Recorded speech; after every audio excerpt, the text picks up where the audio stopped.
waduh uangku triliun ada. Bener Pak, bener Pak, tapi sekarang gini, Bapak punya uang nih, ada proyek, waduh enak proyek ini mateng, untungnya 50 sampai 60%, pasti Bapak ambil nggak? Ambil toh, uangnya kurang misalnya uangnya cuma punya 1 T, 200 M dibikin nopah pasti. Semua ke proyek di tengah-tengah, entah kita stres, entah kita sakit. Tak tanyain, Bapak punya uang nih 1 T, 1 T-nya bisa ditarik nggak waktu proyek masih jalan? Proyek pemerintah tuh sering gitu ya, selesai baru dibayar 15%, tahun depannya 85% udah selesai. Nggak bisa. Nah itu kejadiannya. Uang masuk di proyek 1 triliun, bukan orang nggak punya uang. Sudah masuk, nah, pokoknya saya ada uang 10 juta per bulan, cukup buat biaya hidup. Ayo ya golok-golok sama teman-temannya, golok berangkat ke Singapura, diperiksa teman-temannya nggak apa-apa, dia ternyata harus bypass.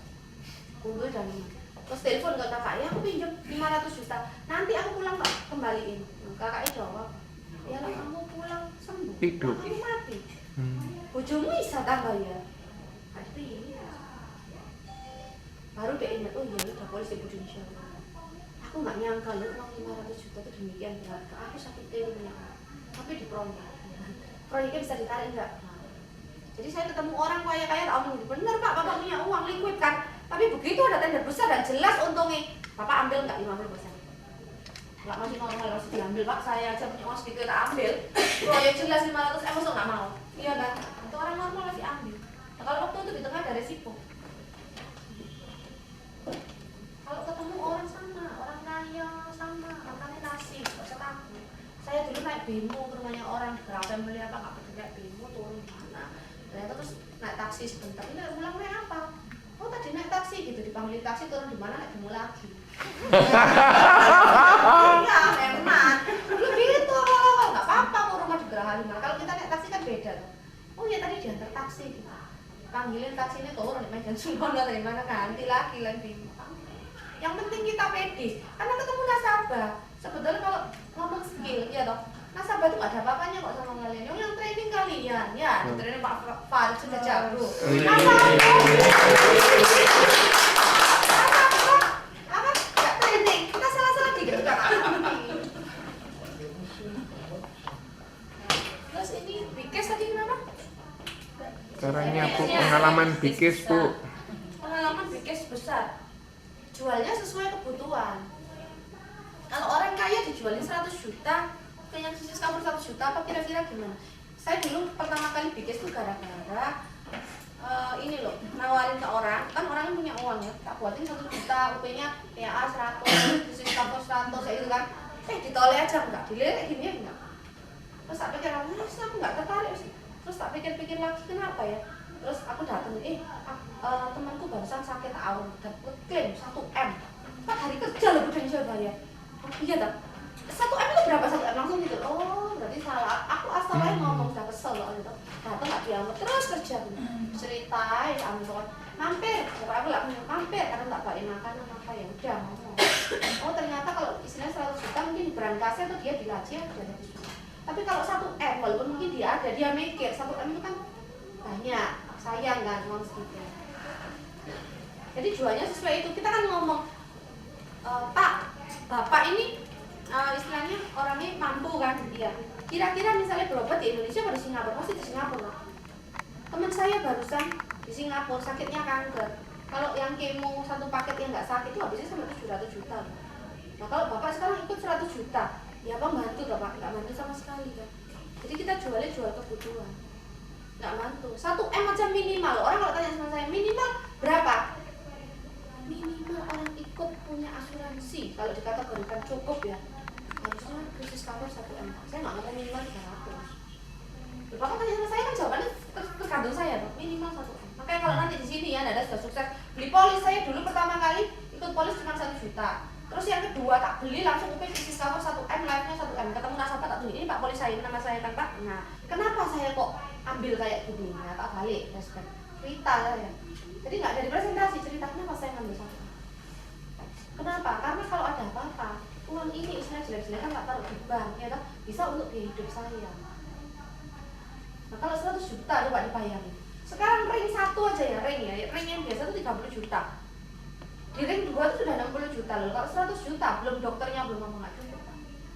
Nggak cukup. Kalau sakitnya demam berdarah, tipes, diare, usus buntu, lah kira-kira cukup masuk pakai PHS lebih. Tapi kalau sakitnya udah sakit serius nggak cukup. Tapi kalau misalnya mereka karyawan atau apa, ya lebih baik dia punya titik dulu daripada enggak. Nah kalau bisa memang sekeluarga, tapi kalau enggak, saya biasanya orang tuanya dulu yang dimasukin ke sel. Kenapa? Karena resiko di orang tuanya tadi. Anak-anak lo nggak ngerti apa-apa, ya kan? Ya wis mainan gitu ya, guyonan ya wis seneng bener. Ya sakit orang tuanya mesti bisa bayarin. Tapi kalau orang tuanya yang udah apa-apa, anaknya udah nggak bisa tertawa loh, nangis loh. Tadi sekolahnya sekolah bagus, sekarang sekolahnya mungkin kadang sampai nggak bisa sekolah. Teman saya banyak ya gara-gara orang tuanya sakit sekolah di Amerika malu ditarik pulang ke Indonesia. Di Indonesia pun sekolah istilahnya di yang swasta S1 kayak di Untak ya kan nggak bisa loh terusin gara-gara orang tuanya sakit. Semua uang untuk berobat, rumah sampai dijual sekarang kan banyak. Nah kita tanya, apa pernah dengar nggak teman saudara atau tetangga yang gara-gara sakit dari kaya sampai hidupnya itu sakit? Apalagi kalau cerita dia sampai nangis loh pengaruh loh kalau kita ngomongnya pas ini ya nada dia bisa ini ikutin. Kayak dulu saya cerita hari terakhir ya papa saya itu bilang kan kena kanker besok boleh pulang, tapi satu hari ini saya pagi itu sudah kepingin ke sana. Terus dokter bilang oh besok lo boleh pulang. Ya nggak apa-apa, saya kepingin di RKS itu kalau nggak salah 8:30 mungkin belum besok, 8:30 saya sudah di situ. Adik saya masih 11 bulan, satu ranjang itu bertiga. Saya bilang siapa yang nyangka Pak kalau hari itu jadi hari terakhir saya bertemu sama ayah saya. Ada yang nyangka besoknya dulu ya saya mau beli baju mau beli apa, papa saya cuma manajer tapi saya hidup berkecukupan. Tapi begitu papa saya nggak ada, saya nggak pernah namanya makan ayam itu sampai umur 20 tahun lebih. Orang hidup kayak balik telapak tangan.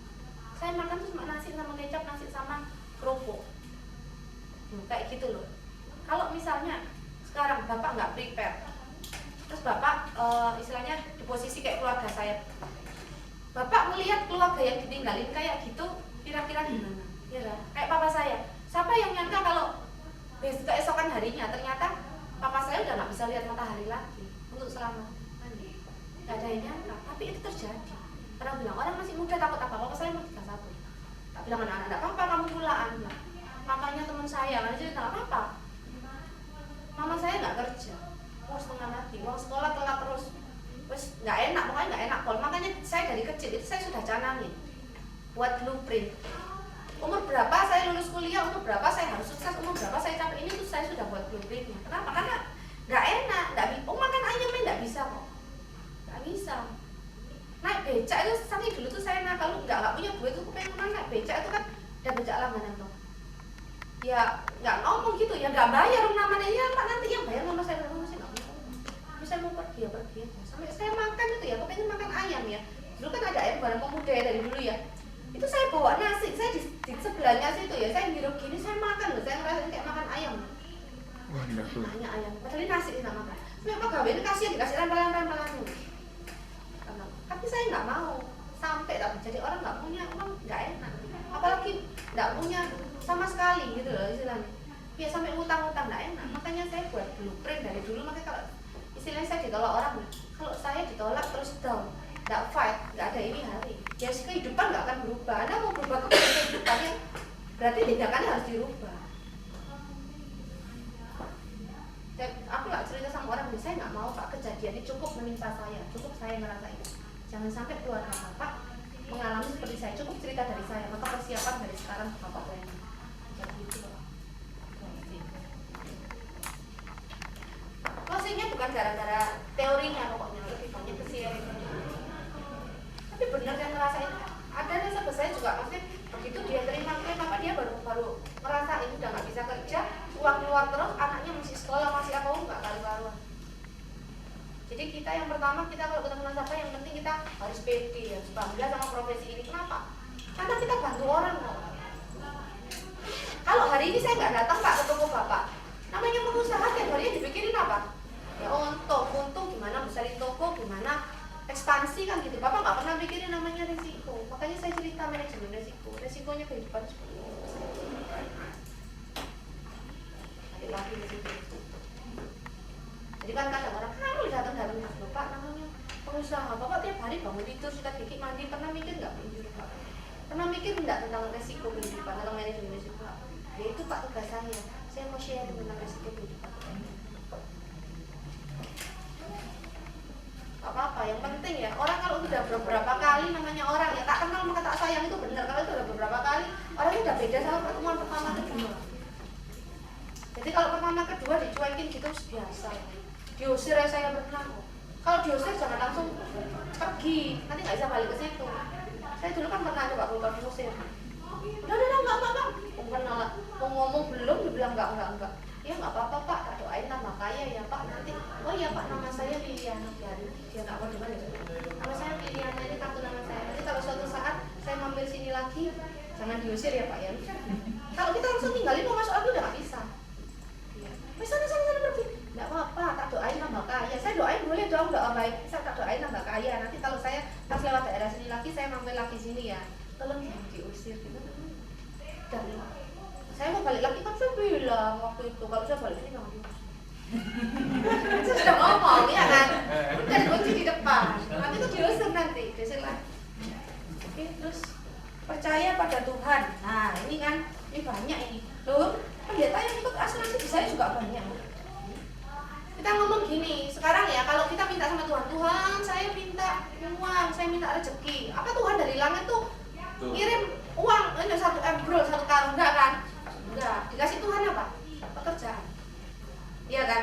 Sama, Tuhan kasih kita talenta untuk bagi-bagi, ya kan? Supaya anak kita besok di kemudian hari bisa kompeten, bisa jadi orang yang berguna, disekolahin. Sudah percaya sama Tuhan, ayo pasti hidup kok terus. Gak sekolah anaknya, sekolah kan? Ya. Nah sekarang udah percaya sama Tuhan, doa aja, gak usah kerja. Datang uangnya, enggak kan? Sama. Tuhan kirim saya hari ini ke sini, ya kan? Ya, untuk cerita rekening ini, yaitu resiko kehidupan itu seperti ini. Melalui saya, yaitu Bapak saya bantu untuk punya rekening, punya planning seperti ini. Bener kan? Kita bilang Tuhan tolong saya dikasih kekuatan, kasih masalah sama Tuhan. Kenapa? Karena kalau masalah itu lewat kita dikuatkan kan gitu. Iya. Banyak yang ini. Terakhir pendeta juga banyak yang ikut. Itu kiai-kiai yang banyak yang ikut.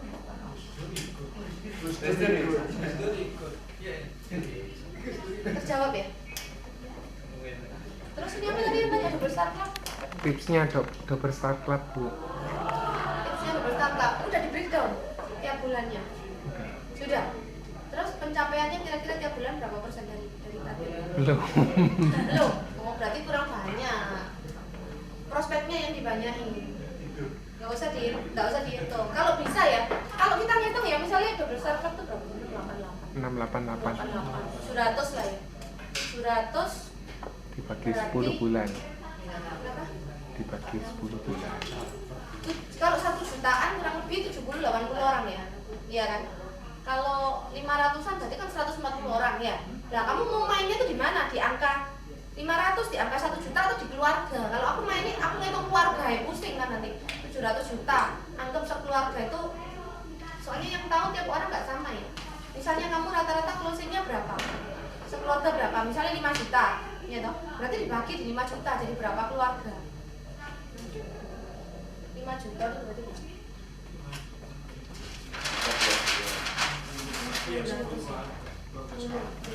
Hah? 5 juta berarti 50 ya? 70 bagi 5, 14 ya? Berarti main di 14 keluarga. 14 keluarga, jadi fokusnya cari yang keluarga gitu. Kalau 3 jutaan ya berarti dibagi aja di 30-an.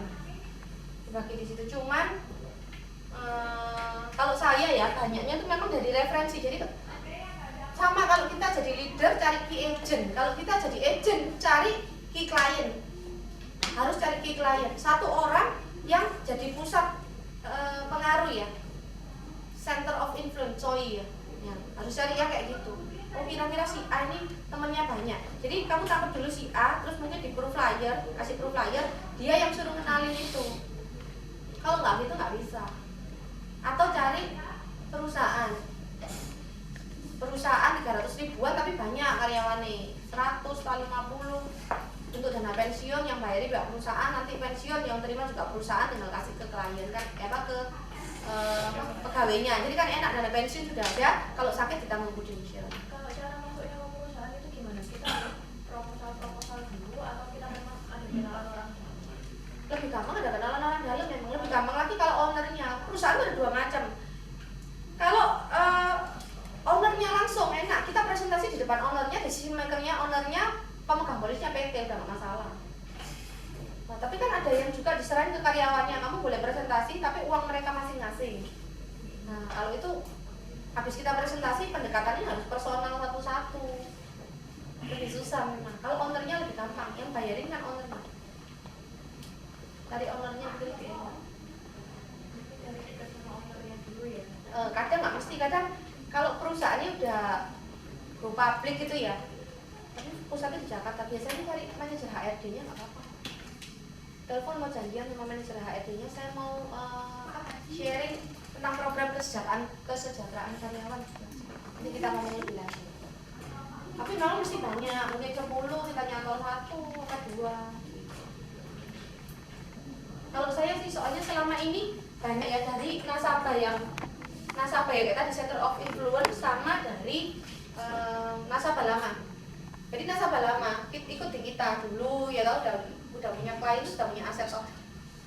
Kak, dulu kan saya bilang kalau ikut segini untuk nabung oke lah untuk pertama kali ya. Tapi harusnya orang punya ini segini Pak. Sekarang produk kita yang baru, kita MCC, kita sisi income, udah seperti ini Pak. Planning Bapak gimana? Saya bantu ya untuk prosesin ini ya. Kita datang ke yang lama untuk nambah kan lebih gampang. Makanya kita harus rajin-rajin ke klien yang lama ya. Kadang dulu tokonya kecil, sekarang tokonya udah besar jadi berbagai ya kan. Dulu biasa pegawai, sekarang udah jadi bos. Banyak. Nasabah saya ada yang beberapa orang tuh setiap tahun itu nambah. Yaitu pokoknya kita harus bisa nanemin ke nasabah kepercayaan itu. Nasabahnya harus bangga sama kita. Nah, kalau bisa di sini tuh startup semua, nanti fotonya masuk di koran. Amin. Iya. Nasabahnya itu bangga loh, pagi-pagi udah ditelepon. Iya. Jadi kalau dia percaya sama kita, nggak mungkin lah kalau kamu udah prestasi gini segampang itu ninggalin Prudential juga nggak mungkin kan. Nah, dia ngalirin referensi. Nah, cara minta referensi juga Pak, jangan Pak saya minta referensi nggak dikasih. Pak, kalau Bapak punya teman atau saudara, ya toh, banyak nggak Pak yang belum tahu rekening ini? Banyak toh. Nah, misalnya Bapak dengan teman atau saudara Bapak sakit, entah kena kanker, entah kena stroke, gimana perasaan Bapak? Pasti merasa bersalah, utang, wah tak kenal aku, gitu kan? Iya kan? Kenapa? Karena kalau dia punya rekening ini kan udah dia bisa bantu.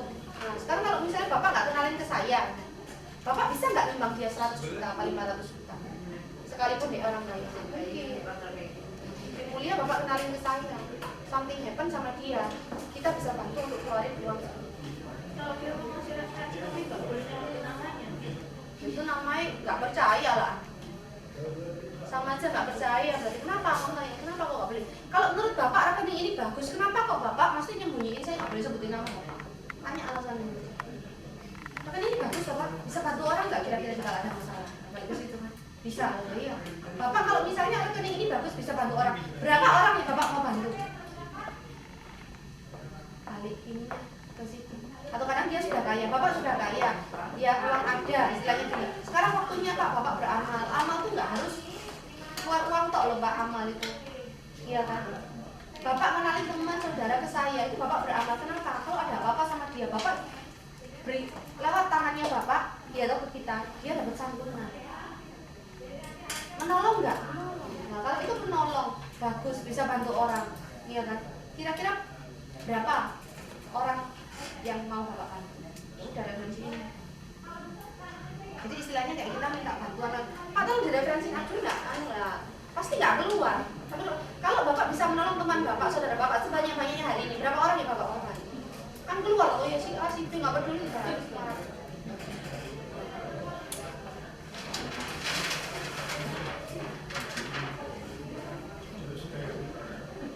Ini tadi apa? Umur 52? Usia 52 tahun. 52 Single. Bujangan, kaya, tidak punya anak dan istri. Saya tidak butuh lah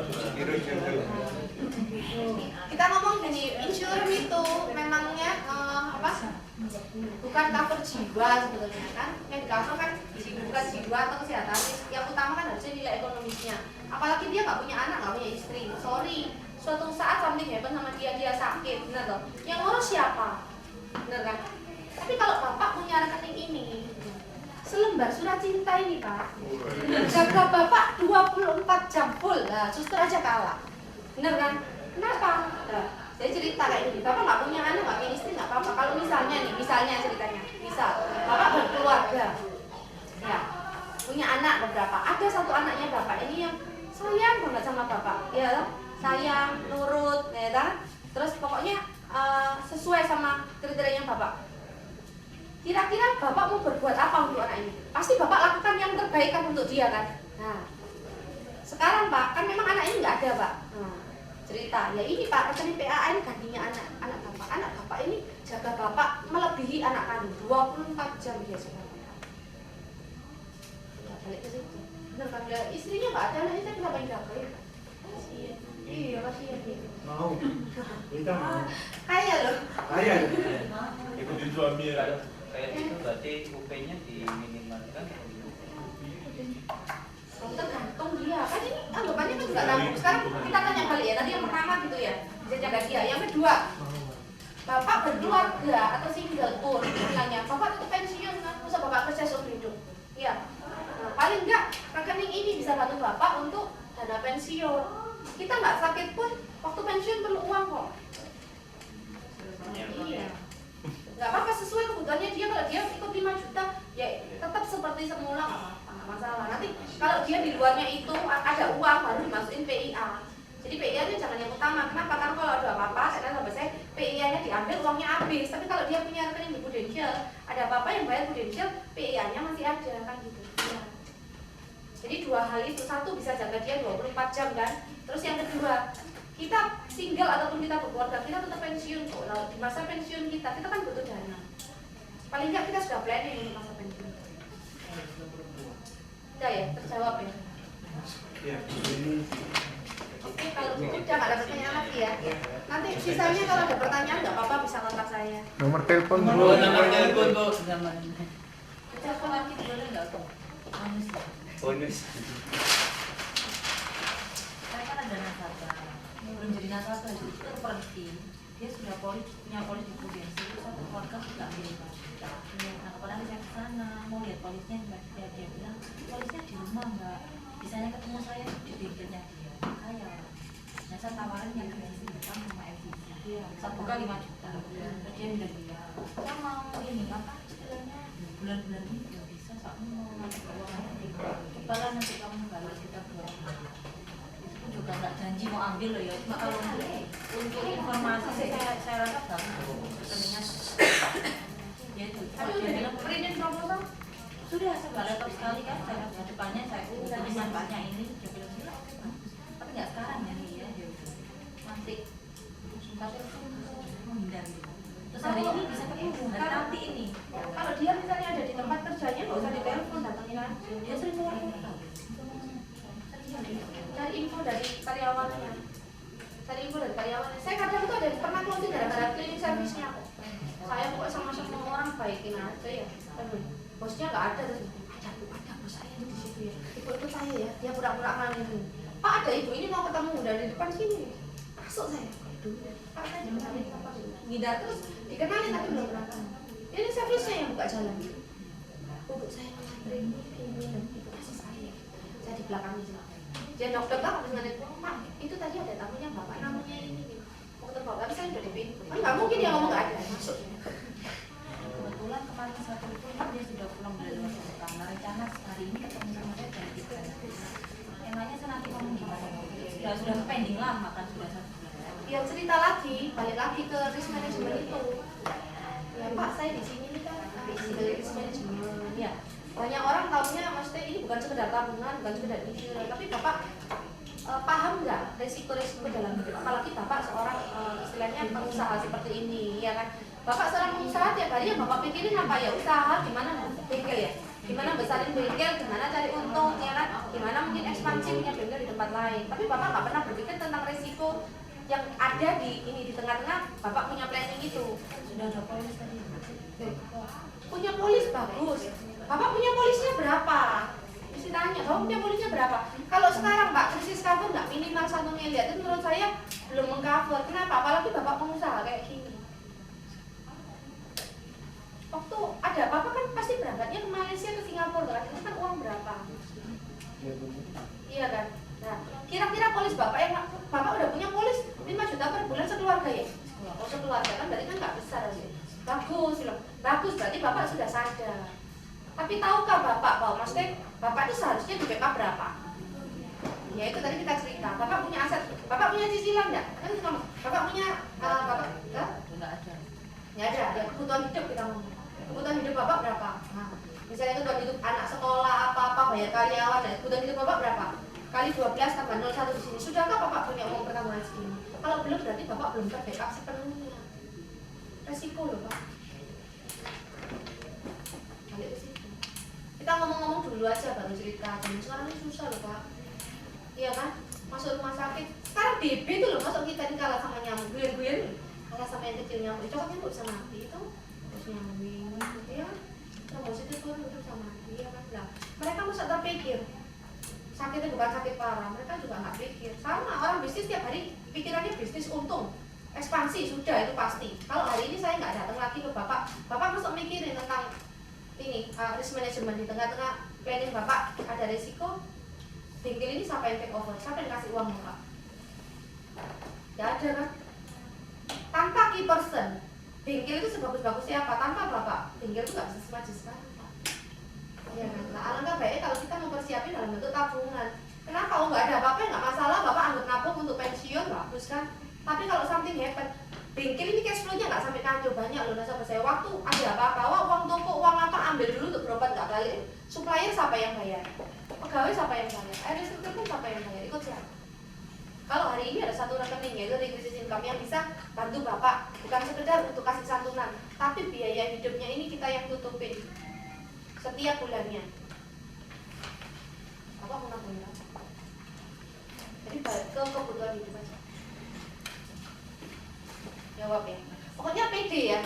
Kalau ketemunya pokoknya pede. Jadi kalau teman-teman mau ketemu ya, saya juga pernah lagi down mau ketemu orang nggak bisa. Kalau kita down, matanya ngomongnya sudah beda, jabat tangan semua sudah beda, nggak bisa. Autosugesti dulu. Ya, pejamin mata, bayangin dia closing tanda tangan bilang saya bisa sampai up dulu baru. Kalau down ketemu orang percuma.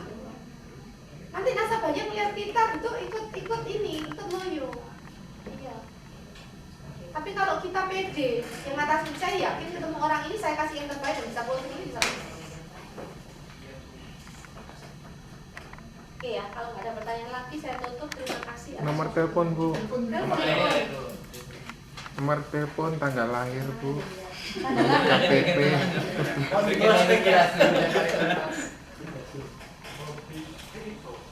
Ulang tahunnya. Ya, atau ini.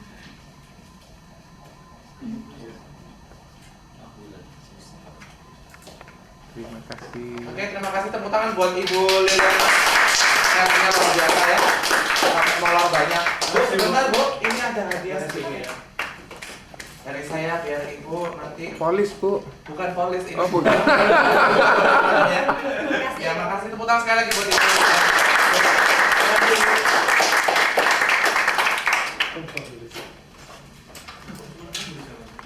Ganti sesi pelawak ayo. Saya jalan pikiran, kamu agak terus lah. Itu pagi-pagi pola Singkat aja ya Pak.